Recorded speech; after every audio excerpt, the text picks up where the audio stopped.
The South Korean parliament passed a record-breaking budget for next year, over 607 trillion won, or some 515 billion US dollars. Much of it will be spent on helping people recover from the pandemic. Lee Kyung-eun explains further. I declare the revised bill for the 2022 budget has been passed.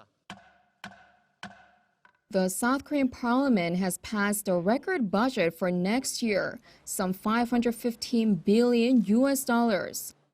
Up 8.9% on year, the budget breaks the 500 billion mark for the first time. It reflects final adjustments by the National Assembly that increased the overall budget for the pandemic recovery, resulting in extra $2.8 billion added to the government's initial proposal. The pandemic recovery includes helping small businesses, where more than 1/10 of the total budget will be injected, either by direct compensation or by boosting domestic consumption with the rollout of currency coupons. Meanwhile, nearly $6 billion are set aside for antivirus efforts, like securing antiviral pills and more hospital beds. In addition to the pandemic recovery, the budget will also pave the way for building South Korea's first light aircraft carrier, one of President Moon Jae-in's pledges.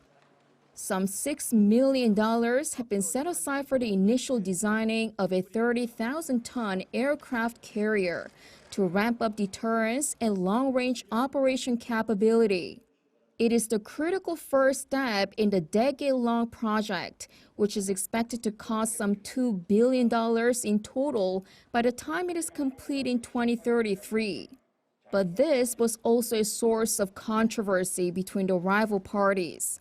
The ruling Democratic Party maintained that the project cannot be delayed any further.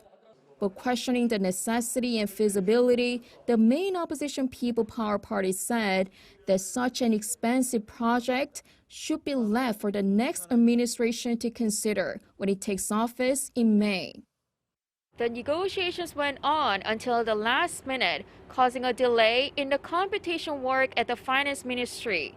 And that pushed the passage one day over Thursday's deadline.